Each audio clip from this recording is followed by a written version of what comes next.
बड़े अद्भुत। जन्माद्यस्य यतोऽन्वयादेतो चार्थेष्वराज, जो जन्म लेते ही गोकुल की ओर चले गए, ऐसे भगवान कन्हैया की लीला का निरूपण किया। मथुरा के एक राजा हुए उग्रसेन, उग्रसेन के पुत्र हुए कंस, और कंस की एक बहन है, उनका नाम है क्या? देवकी। अब जो मथुरा के राजा कंस हैं, उनकी जो बहन है देवकी, विवाह के योग्य हो गई। अब उसके लिए सुंदर सुयोग्य वर खोज रहे थे। अक्रूर जी गए, अक्रूर जी से कहा जाओ सुंदर सुयोग्य वर खोज करके लाओ। अब जैसे भक्तों धीरे धीरे आगे बढ़े, एक सुयोग्य वर ब्राह्मण देवता हमारे वसुदेव जी मिल गए। वो वसुदेव कैसे हैं? वसुदेव गृहे साक्षात् भगवान पुरुष पर, जनिष्यते तत्पित्यार्थं संभवन्तु सुरास्त्रया। वसुदेव गृहे साक्षात भगवान पुरुष पर, वो वसुदेव बड़े अद्भुत है, ब्राह्मण के ज्योतिषी है, और आज सुयोग्य वर्ग के लिए चुने गए। कंस के समक्ष लाया गया, जैसे देखा आज बढ़िया सुंदर विवाह की पावन सुकृतियां निकाल दी गई देवकी की। अब महाराज कंस ने विचार किया था कि भैया इस वर्ष जो मैं अपनी बहन का विवाह कर रहा हूं ना, बड़े धूमधाम से करूंगा। सब मथुरावासी मुझे कटु स्वभाव का समझते हैं, आज इतनी शांति से विवाह करूंगा कि मथुरावासी भी सोचेंगे कि कंस कितना सरल स्वभाव का है। अब बढ़िया से विवाह की सुर्खड़ियां थी। उसी समय भक्तों वसुदेव जी बारात को लेकर आए। अब बढ़िया देव की समक्ष खड़ी है, जयमाला को लेकर के कंस विवाह रचा रहा है अपनी बहन का। अब जैसे वह वरमाला देवकी ने उठाई तो श्रीमन नारायण प्रभु नारद जी पधार गए। नारायण नारायण कहते कहते हैं। अब नारद जी जैसे पधारे, कंस ने पूछा महाराज आज कैसे आना हुआ है? बोले लड़ने आए हो क्या? नारद जी कह रहे हैं लड़ना तो आता नहीं, लेकिन लड़ाना बहुत आता है। क्या? लड़ना आता नहीं, लड़ाना बहुत आता है। अरे कंस ने कहा महाराज क्या विचित्र बात होगी, बताओ तो सही।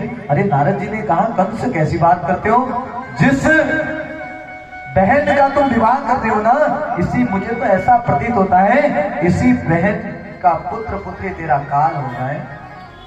बोले तुझे मारेंगे। अब कहा इतने धूमधाम से विवाह कर रहा था, उसी समय निकाली तलवार और अपनी बहन के गले पर कंस ने रख दी। अब नारद जी समझ गए वसुदेव गृहे साक्षात भगवान पुरुष पर। नारद जी समझ गए कि भैया ये तो साक्षात भगवान इनके गर्भ से जन्म लेंगे हैं। अब कंस ने तलवार निकाली, कहा कि मैं अपनी बहन का विवाह करूंगा ही नहीं इसके साथ। अरे नारद जी ने समझाया कि महाराज विवाह कर लो, तुम्हें विवाह करने से डर नहीं है, तुम्हें तो इनकी संतान से भय है। अरे एक काम करना, विवाह के उपरांत इन्हें जेल खाने में डाल देना, जो भी संतान इनकी होगी ये लाकर तुम्हें सौंप देंगे और तुम लाकर एक एक करके मार देना। और तुम्हें 8वीं संतान से भय है, इतना मैं तुम्हें बता देता हूं, ये नारद जी ने कहा। अब उसी समय भक्तों सुंदर विवाह संपन्न हुआ। देवकी और वसुदेव को जेल खाने में बंद कर दिया गया। अब जैसे ही प्रथम संतान हुई, क्या हुई? प्रथम संतान। बढ़िया धैर्य पूर्वक वसुदेव जी उस संतान को लेकर के कंस के पास पहुंचे। बोले महाराज मुझे ये संतान की प्राप्ति हुई है, अब जो तुम्हें करना है कर लीजिए। अरे कंस ने विचार किया कि भैया इस संतान को मारने से कोई फायदा तो है नहीं, मुझे तो 8वीं संतान से भय है। अब जैसे ही वसुदेव को कहा वसुदेव तुम यह संतान को लेकर जाओ, पालो पोषो बड़ा करो, 8वीं संतान मुझे दे देना बस। जैसे ही वसुदेव आगे की ओर ले जा रहे थे, नारद जी फिर प्रकट हो गए। अब कंस ने कहा अब क्या हो गया? नारद जी ने कहा कि तुमने संतान छोड़ दी क्या? कंस ने कहा मुझे पहले से भय नहीं है। अब नारद जी ने एक फूल पकड़ा हाथ में, मानो ये फूल पकड़ा। नारद जी ने कहा इसकी इस पंखुड़ी से गिनो, एक पहले से गिनो, 1 2 3 4 5 6 7 8, पहले से 8वां, अब 8वें से उल्टा गिनो पहले करके। अब जब यहां से गिना पहला भी 8वां हो गया और 8वां भी पहला हो गया। अब कंस भयभीत हो गया। कंस ने कहा भैया ये तो बात सत्य है, पहला भी 8वां हो सकता है, 8वां भी पहला है। कंस ने पकड़ा हुआ संतान को और जोर से प्रहार करते हुए दीवार पर मार करके आज उस संतान को मार दिया। अब वसुदेव अश्रुपात करते हुए अंदर की ओर बढ़े। अब धीरे धीरे करते करते दूसरी संतान हुई, वह भी मार दी। तीसरी हुई, तीसरी भी मार दी। चौथी हुई, चौथी भी मार दी। ऐसा करते करते 5वीं संतान, 6वीं संतान भी मार दी। अब 7वीं संतान मां के गर्भ में आई और मां के गर्भ में साक्षात भगवती देवी दुर्गा आज मां के गर्भ में विराजमान हो गई। बोल दुर्गा मैया की जय हो। जैसे दुर्गा मां गर्भ में प्रवेश कर गई, मां ने सोचा कि ये कंस छोड़ेगा नहीं, ये संतानों को मार देगा है, मुझे कुछ न कुछ अवतार तो लेना पड़ेगा। अरे मां के गर्भ में आने के पश्चात आज सुंदर तरीके से वसुदेव जी को स्वप्न दिया कि महाराज मैं देवी के गर्भ में हूं, तुम एक काम करना, गोकुल में नंद बाबा के भवन पर मैं जन्म लूंगी और यहाँ प्रभु जन्म लेंगे, उन्हें उठा करके नंद बाबा के भवन पर ले आना और मुझे उठा करके वहां से यहाँ ले आना, बस इतना कर देना। बोले मैं भगवती दुर्गा हूं। उसी समय भक्तों देखिए आज महाराज कंस इंतजार में था कि 7वीं संतान होने वाली है। भगवती दुर्गा कोख में थी। मां ने स्वप्न दिया कि मैं कोख से अंतर ध्यान हो रही हूं। कोख से अंतर ध्यान होने के पश्चात तो महाराज कंस को कहना कि गर्भपात हो गया, 7वीं संतान गर्भपात हो गई। वसुदेव जी ने बताया कि महाराज 7वीं संतान गर्भपात हो गई। अब 8वीं संतान से भय था। उधर भक्तों ऐसी पावन शुभ तिथि 8वीं संतान प्राप्त होने वाली थी। समस्त देवता प्रसन्न होने लगे, आकाश में दुंदुभियां बजने लगी। क्यों? क्योंकि भगवान गर्भ में आने वाले हैं। अब जैसे आकाश में दुंदुभियां बजी, सब देवताओं ने मिलकर भगवान का स्वागत किया और भगवान मां के गर्भ में प्रवेश कर गए। प्रेम से बोलिए राधे राधे। जैसे ही मां के गर्भ में भगवान पहुंचे, सुंदर तरीके से भगवान का आज सुंदर स्वागत किया। कैसे? सत्यव्रतम सत्य परम त्रिसत्यम सत्य योनिहतम च सत्य। आज केवल सत्य सत्य कहकर भगवान को पुकारा। मां के गर्भ में आए, कंस ने द्वारपाल खड़े कर दिए। इतने द्वारपाल खड़े कर दिए भक्तों कि अगर संतान होगी तुरंत पकड़ना और ला करके मुझे दे देना है। इतने सैनिक खड़े कर दिए। अब सचेत थे भैया कब संतान हो जाए, कब 8वां काल प्रकट हो जाए है। उसी समय अब भगवान का प्राकट्य का शुभ अवसर आ गया। प्रेम से बोलिए राधे राधे। अब काल के नाम से तो सबका हृदय कांप जाता है। सबका हृदय काल के नाम से बहुत खतरनाक हो जाता है, कहीं काल ना आ जाए। सबको पता है भैया काल आना ही आना है।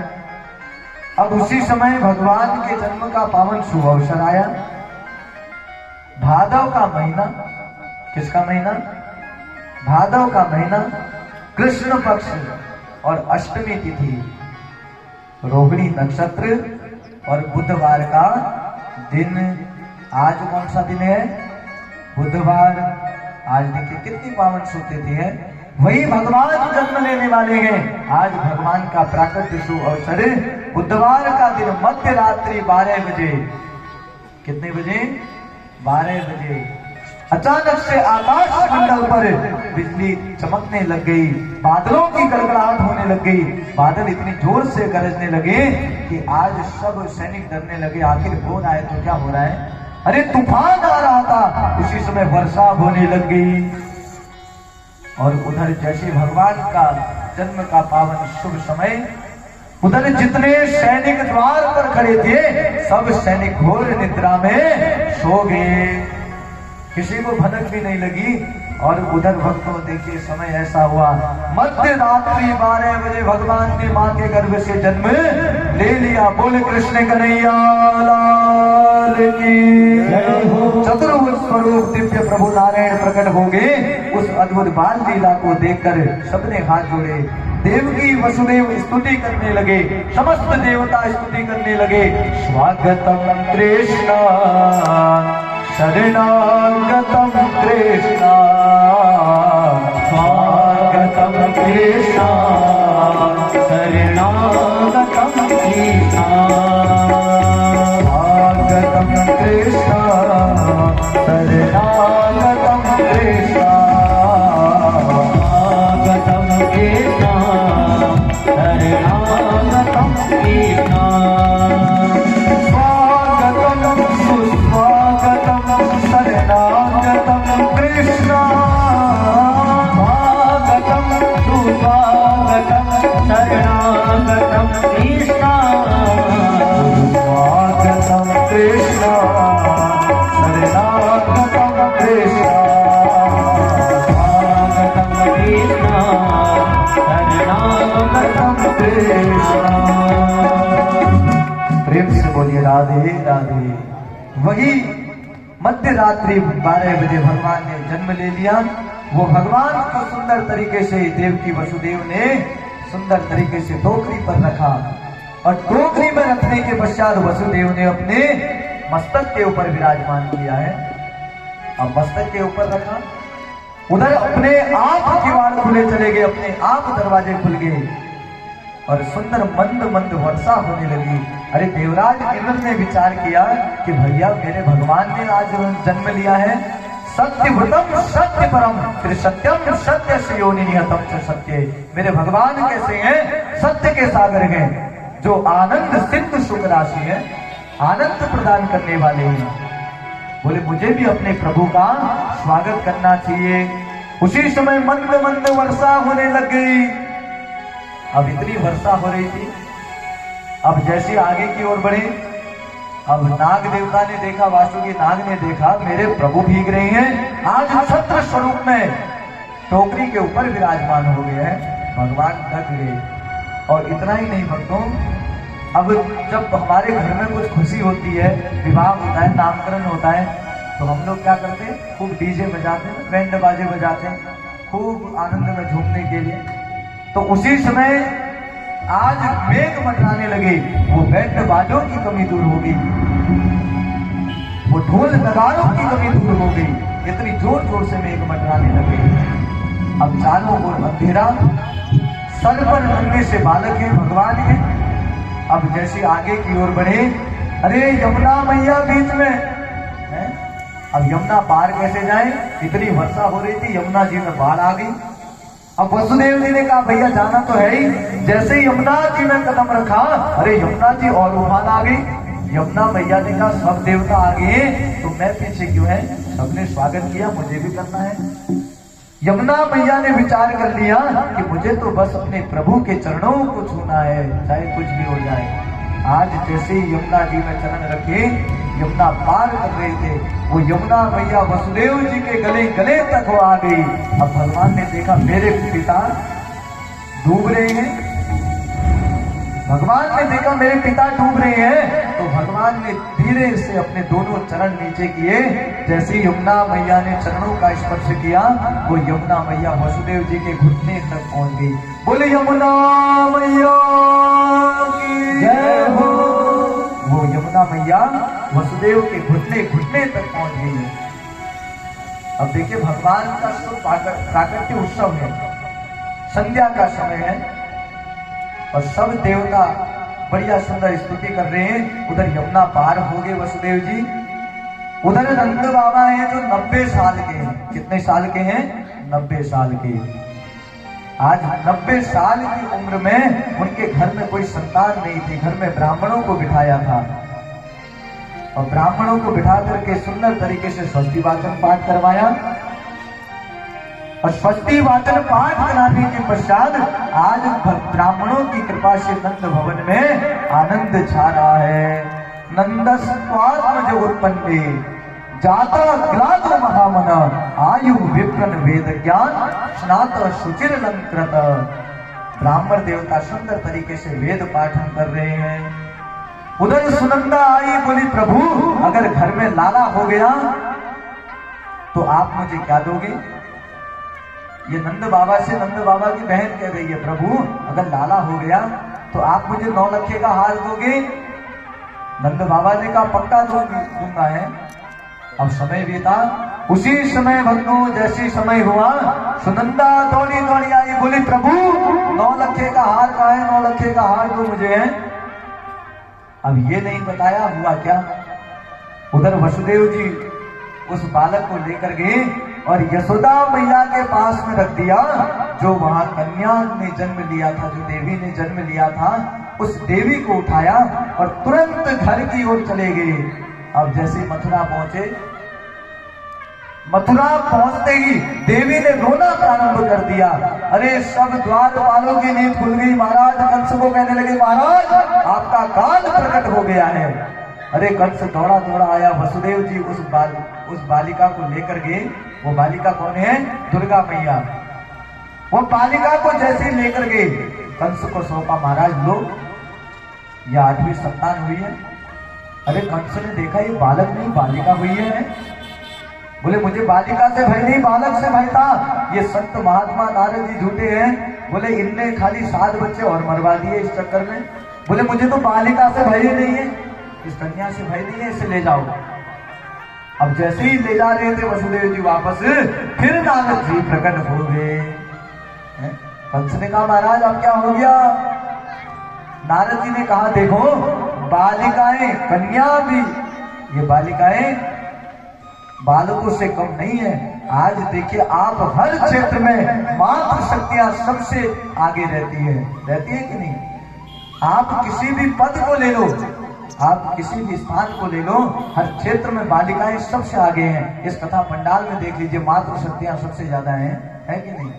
एक बार मातृ शक्तियों के लिए जोरदार तालियां होनी चाहिए। इसी प्रकार मातृ शक्तियां आगे होनी चाहिए। अरे शस्त्र और शास्त्र उठाना भी जानना चाहिए। आज देखिए जैसे कंस को भय था कि भैया ये बालिका से तो भय नहीं है, बालिका को छोड़ा। नारद जी ने कहा बालिका भी बालकों से कम नहीं है। अरे कंस ने उठाया, कंस ने कहा बात तो सही है।